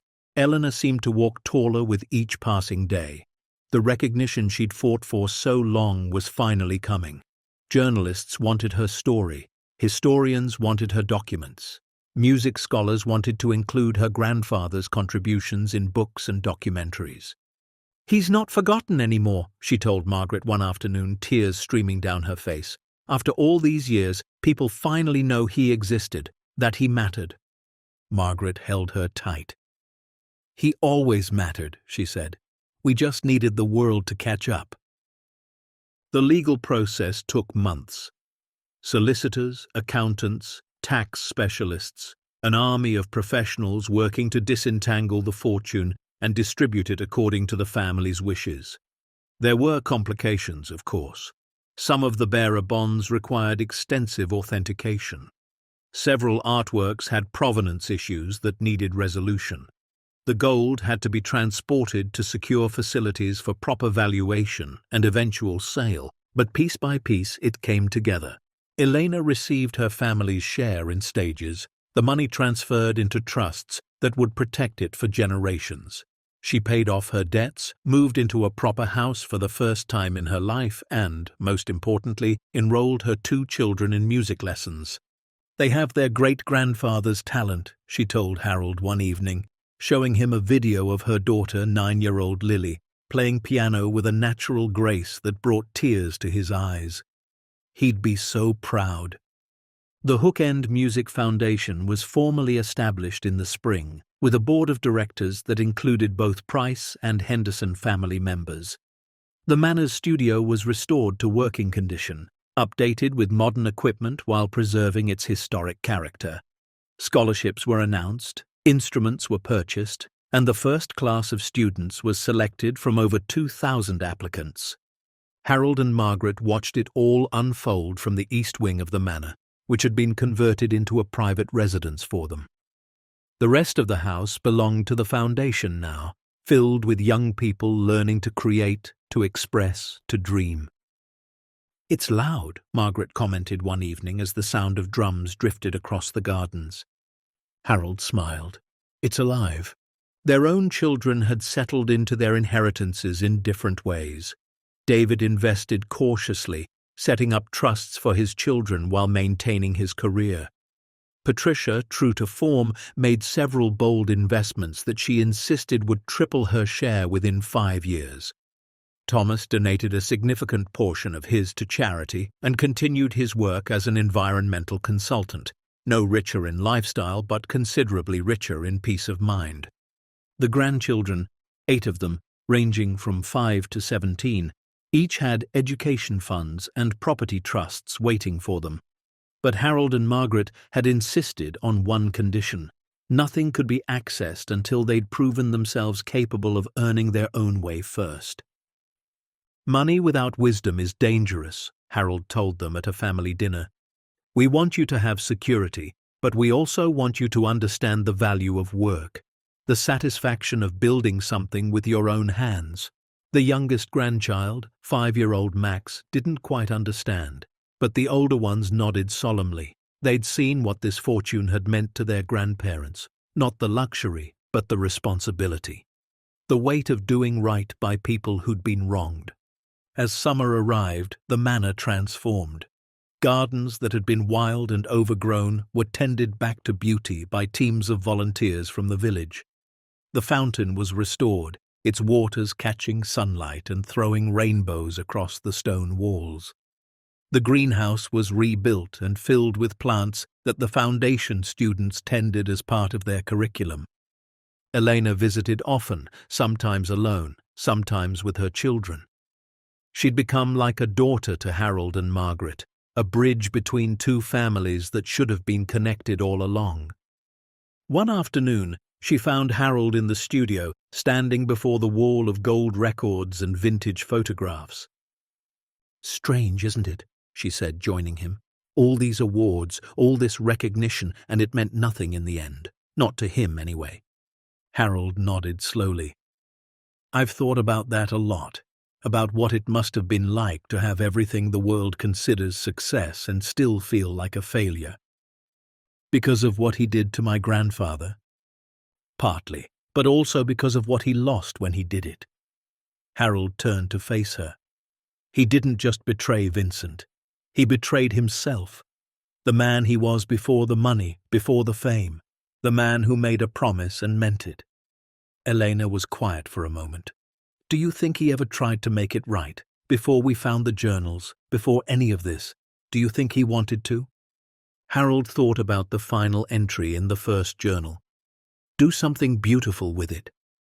He thought about the years of hidden gold and buried guilt, about a fortune entombed beneath a studio where masterpieces were made. "I think he wanted to," Harold said finally. "But I think he was too afraid, too ashamed. It's easier to hide from your mistakes than to face them." "But he left clues," Eleanor said. "The combination, the journals. Almost like he wanted someone to find it." "Maybe he did. Maybe in the end he hoped someone else would have the courage he couldn't find." Eleanor looked at him with something like wonder. "And then you came along. You and Margaret. 2 people who had every reason to keep everything and no reason to share it." Harold shook his head. "We had the best reason of all. We knew what was right." The Foundation's first official concert was held in late August, on the anniversary of Vincent Henderson's death. Students performed in the restored studio, their music broadcast to a crowd gathered on the manor grounds. Families had come from across the country, drawn by the story that had captured headlines and hearts. Elena spoke first, her voice steady despite the emotion threatening to break through. "My grandfather died believing he'd been forgotten," she said. "Believing that his life's work, his partnership, his contributions meant nothing. For 45 years my family lived with that belief. We thought no one cared. We thought the truth would never come out." She paused, looking out at the crowd. But then 2 people came along. 2 people who bought an old house and found a secret they could have kept forever. 2 people who owed us nothing and gave us everything. Her voice cracked. "Harold and Margaret Price taught me that kindness still exists, that integrity still matters, that sometimes, even after decades of injustice, the world can make things right." She turned toward the East Wing where Harold and Margaret sat watching from their balcony. "Thank you," she said simply, "from my grandfather, from my family, From everyone who will walk through these doors and learn to make music, thank you."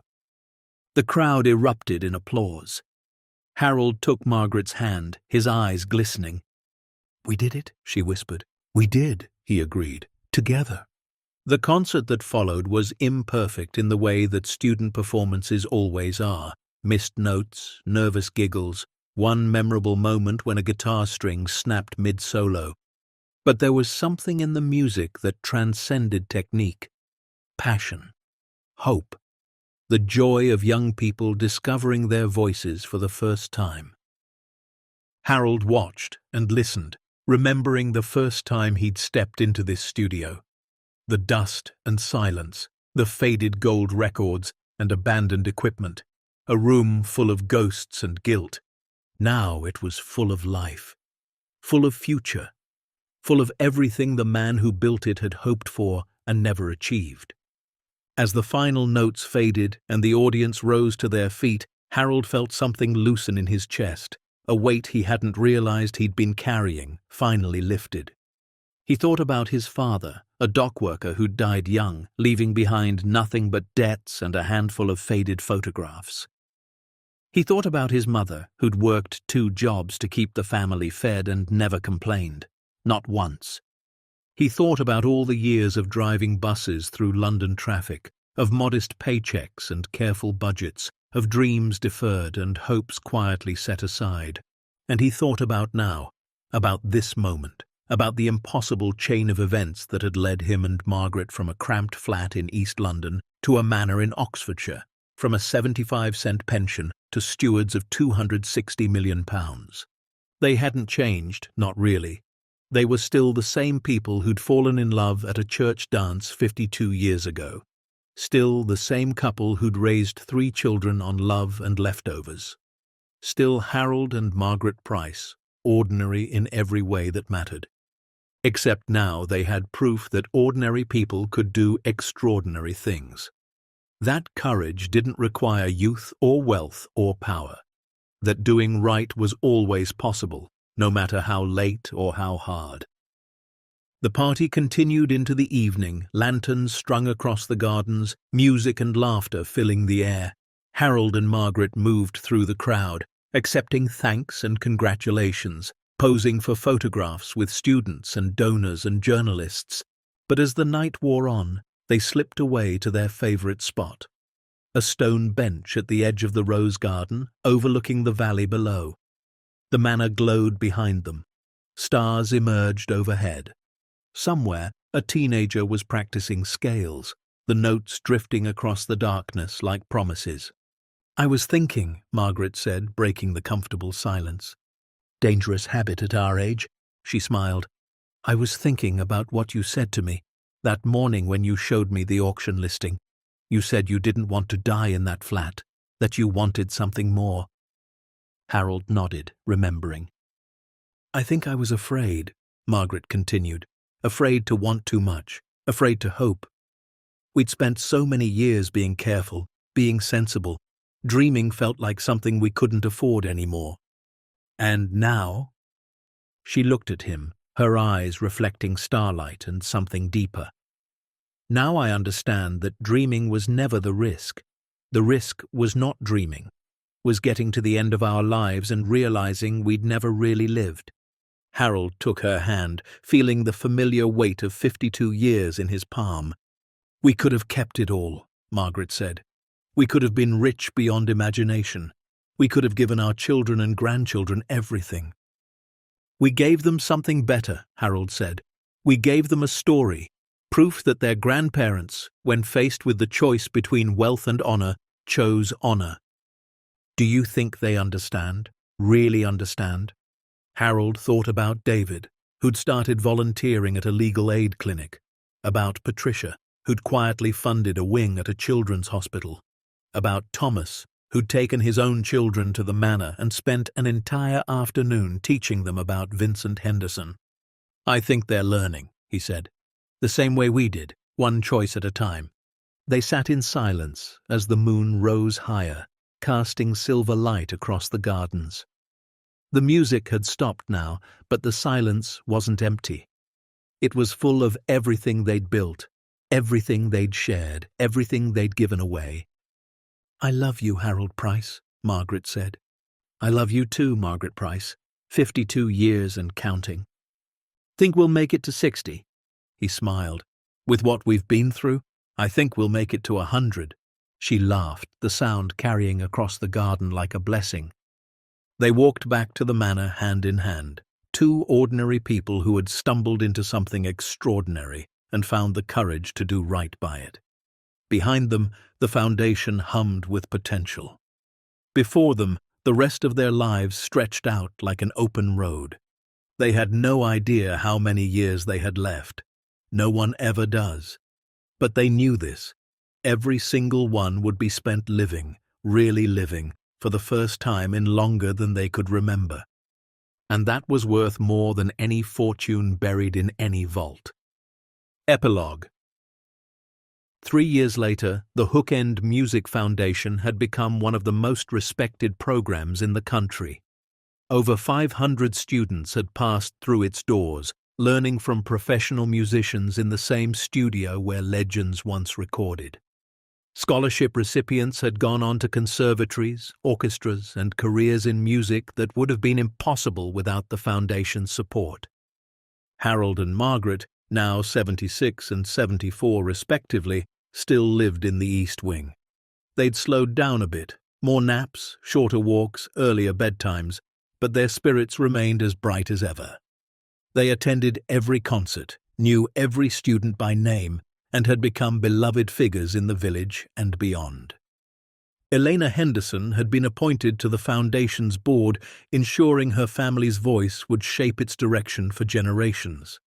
Her daughter Lily, now 12, showed remarkable promise as a pianist and had already been accepted to a prestigious summer program in Vienna. The Price grandchildren visited often, drawn by something more than obligation. They'd grown up hearing the story, seeing the impact, understanding that their grandparents had given them something no amount of money could buy, a legacy of integrity. One autumn afternoon, Harold sat alone on the stone bench in the rose garden. Margaret was inside preparing tea for a visitor, their son David, who was bringing his eldest 17-year-old Emma to discuss her future. Harold watched the leaves fall, gold and crimson, drifting down like memories. He thought about the journey that had brought him here, the auction listing, the brass key, the hidden door, the chamber, the journals, the impossible choice that hadn't felt impossible at all once they'd understood what was right. He heard footsteps behind him. Emma appeared, her expression nervous but determined. "Grandpa, can I ask you something?" "Of course."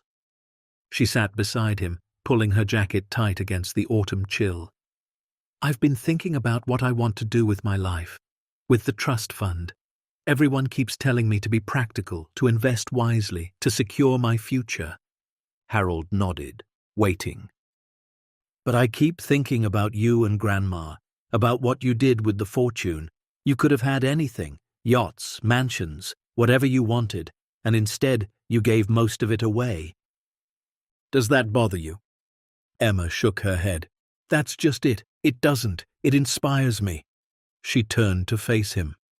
"I want to do something meaningful too, something that matters, not just for myself, but for other people." Harold felt his heart swell. "Then do it. Whatever it is, do it. Even if it's not practical, even if everyone thinks I'm crazy." Especially then. He took her hand. "Emma, do you know what I've learned in 76 years of living?" She shook her head. "I've learned that the world will always tell you to be careful, to play it safe, to protect what you have. And there's wisdom in that sometimes. But there's also a danger. The danger of getting to the end of your life and realizing you never took a risk, never followed your heart, never did anything that mattered because you were too afraid of what you might lose." He gestured toward the manor, toward the sound of music drifting from the studio. "Everything good that your grandmother and I have done in our lives, we did because we stopped being afraid. We bought a manor we couldn't afford because we wanted to dream. We gave away a fortune because we knew it was right, and I can tell you with absolute certainty that we've never regretted either decision." Emma's eyes were glistening. "How do you know when something is right? How can you be sure?" Harold smiled. "You feel it. Here." He touched his chest. "Your head will give you 1,000 reasons to doubt. But your heart knows. It always knows." Emma was quiet for a long moment. Then she leaned over and hugged him tight. "Thank you, Grandpa." "For what?" "For showing me that ordinary people can do extraordinary things." Harold held her close, breathing in the scent of autumn and possibility. He thought about all the students who would pass through these doors, all the music that would be made, all the lives that would be touched because two people from East London decided to do the right thing. It wasn't about the money. It had never been about the money. It was about the choice, the courage, the simple, profound decision to honor a promise that should never have been broken. Anyone can change the world if they're willing to look beyond their own interests and remember what truly matters. Harold Price, former bus driver, 76 years old, sat in a garden that had once been overgrown and forgotten, listening to music that had once been silenced, and smiled. This was the life he'd always wanted. Not the wealth or the fame or the recognition, just this moment, this love, this purpose. As the sun set over Hook End Manor, painting the sky in shades of gold and amber, Harold knew that he and Margaret had found something more valuable than any treasure buried in any vault. They had found peace, and that was worth more than £260 million could ever buy. The end. Up next, 2 more powerful stories of hope, heart, and second chances are waiting for you. Click now to keep the journey going. And don't forget to hit subscribe if you believe that doing right is always worth it, no matter the cost.